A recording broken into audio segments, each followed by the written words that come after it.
নমস্কার বন্ধুরা, আপনারা তো সবাই জানেন কত বড় বিমান দুর্ঘটনা ঘটে গেছে। তারই মধ্যে 242 জনের মধ্যে 241 জন মারা গেছে, একজন বেঁচে ফিরেছে। তার কিছু ভিডিও আপনাদের সাথে শেয়ার করব। আরও যারা মারা গেছে তারই মধ্যে আরও 5 জন বেশি ভাইরাল হয়েছে এই কারণেই তারা লন্ডনে যাচ্ছিল, 3 বাচ্চা সমেত বাবা মা। তো চলুন তাদের ভিডিও দেখে নিই। আর ভিডিওটা কেমন লাগলো ভিডিওটা পুরো দেখার অনুরোধ রইল। চলুন বন্ধুরা ভিডিওটা দেখে নিই। এই ছবিটি এখন ভাইরাল আর কাঁদছে গোটা ভারত। এমনকি যারা তাদের চিনত না তারাও কিন্তু চোখের জল আর ধরে রাখতে পারছে না। ডক্টর প্রতীক যোশী গত 6 বছর ধরে লন্ডনে বসবাস করছিলেন। তিনি তার পরিবারের জন্য একটি উন্নত চোখের স্বপ্ন সবার থাকে, কিন্তু যাদের বাবা মা ডাক্তার তারা তো চেষ্টা করবে আমার বাচ্চাদের বাইরে নিয়ে গিয়ে পড়াশোনা করাবো, মানুষের মতন মানুষ করব। তাই চোখে স্বপ্ন নিয়ে তারা যাচ্ছিল লন্ডনে।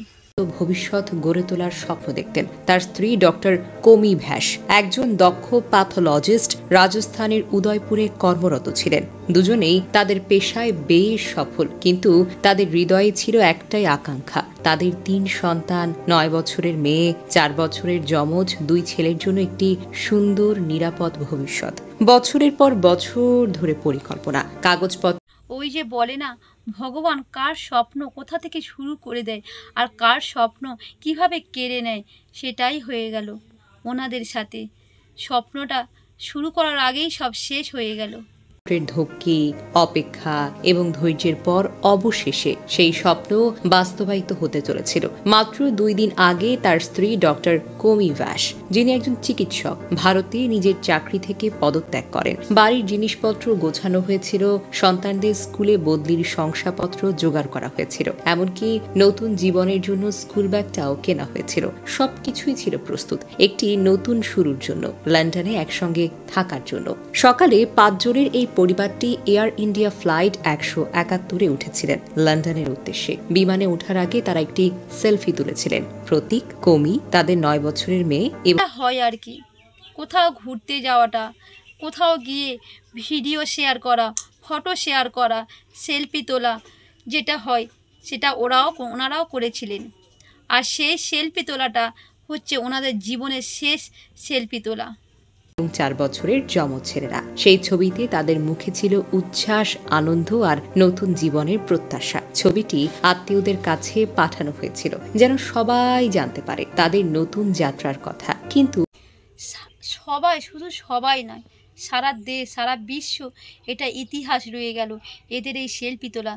2 যমজ সন্তান, এই 5 বছর পূর্ণ হয়নি এখনো, 1 মেয়ে 9 বছরে, আর বাবা মা সমেত যাচ্ছিল লন্ডনে তাদের শেষ যাত্রা।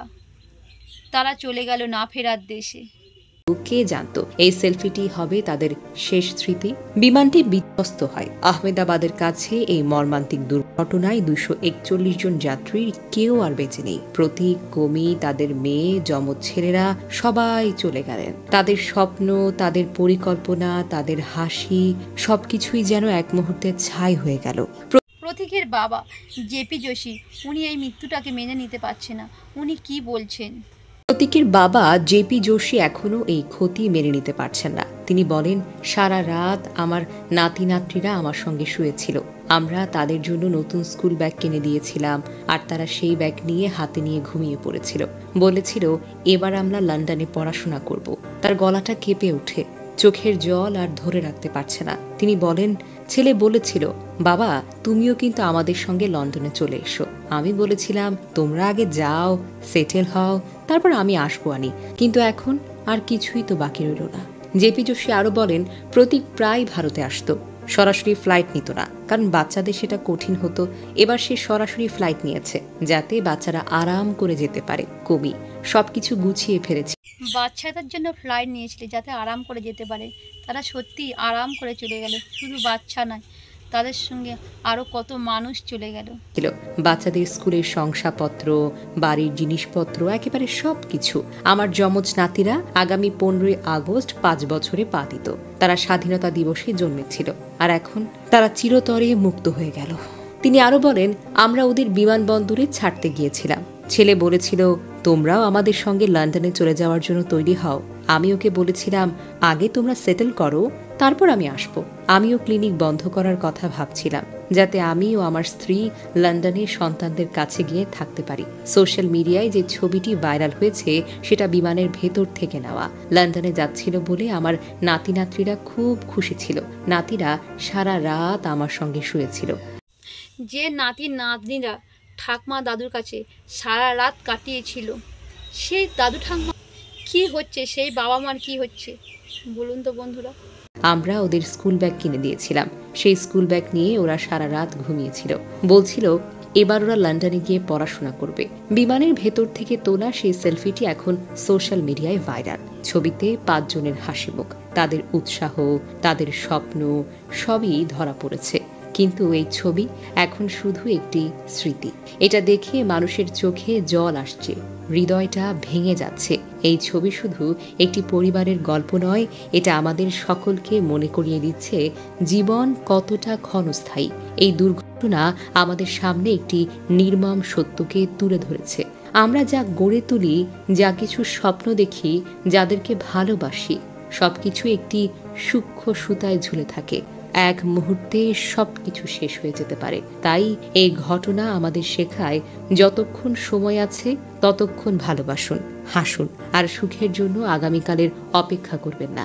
ডক্টর প্রতীক যোশী ও তার পরিবারের এই মর্মান্তিক পরিণতি শুধু তাদের নিকটজনদের জন্য নয়, গোটা ভারতের জন্য এক অপূরণীয় ক্ষতি। তাদের স্মৃতি আমাদের মনে থাকবে চিরকাল। সেই সঙ্গে যিনি বেঁচে ফিরে এসছে, তিনি কিভাবে বেঁচে ফিরে এসছে চলুন ওনার মুখে শুনে নিই। वो मेरे नज़रों के सब सामने हुआ था।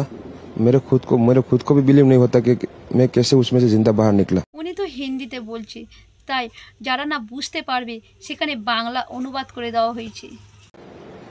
क्योंकि थोड़ा टाइम लिए के तो मेरे को लगा था कि मैं भी मरने वाला हूँ, लेकिन जब मेरी आँख खुल के मैं देखा ना तो मुझे लगा मैं जिंदा हूँ। तो मैंने ट्राई किया, जब मेरी सीट थे वो मेरी बेल्ट निकाला, मैंने वो ट्राई किया जहाँ से निकल सकता वहाँ से, तो मैं निकल गया वहाँ से। मेरे नज़रों के सामने एयर हॉस्टल और दूसरे आंटी अंकल सभी उसमें मिस हो गए थे सभी।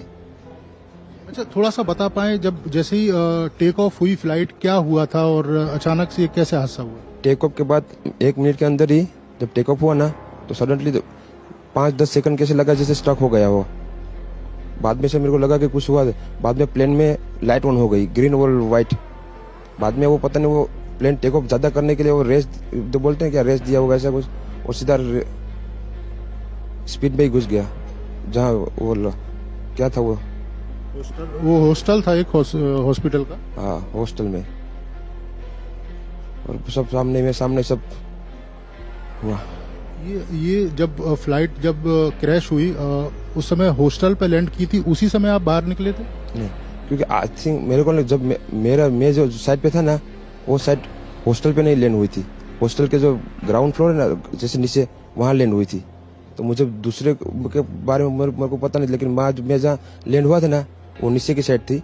तो जब वहाँ थोड़ा पेस भी था प्लेन के जब बाहर, तो जब जैसे मेरा डोर टूटा ना सब, तो मैंने देखा ना जब सामने कि थोड़ा इधर पेस है, तो मैं ट्राई कर सकता हूँ निकलने के लिए। तो मैंने ट्राई किया निकलने के लिए, तो फिर मैं निकल गया उधर। মরে তো যাবে, এটা সবাই জানে, কিন্তু মরবার আগে অনেকে আঁকড়ে ধরে চেষ্টা করে যে কিভাবে আমি বাঁচব। সেই চেষ্টাটাই উনি করেছিল, তাই উনি একজনই বেঁচে গেল। এই বিমানের মধ্যে উনি একাই বেঁচে ফিরল। अपोजिट साइड पे था ना वो बिल्डिंग का, वो था ना दीवार, तो उधर से कोई शायद नहीं निकल सका होगा, क्योंकि उधर पूरा उधर ही क्रैश हुआ था। मैं जो जहाँ था वहाँ ही थोड़ा पेस था। फिर भी मेरे पता नहीं मैं कैसे बसा हूँ, क्योंकि मेरे नजर के सामने ही सब 2 एयर हॉस्टल वो अंकल आंटी सब उधर ही सब। आप पैदल चल के आए वहाँ से निकल के? हाँ, और थोड़ा जब आग लगी ना, मेरा लेफ्ट हैंड भी जल गया थोड़ा। फिर एम्बुलेंस मेरे को उठा लेके इधर आया हॉस्पिटल में। अभी इलाज वगैरह कैसा हो रहा है? अभी कैसा फील कर रहे हैं आप? इलाज बहुत अच्छा है, यहाँ के लोग बहुत सपोर्टिंग है, बहुत अच्छा इलाज कर रहे हैं। ওনার সাথে দেখা করতে এসেছিলেন আমাদের মাননীয় প্রধানমন্ত্রী নরেন্দ্র মোদী।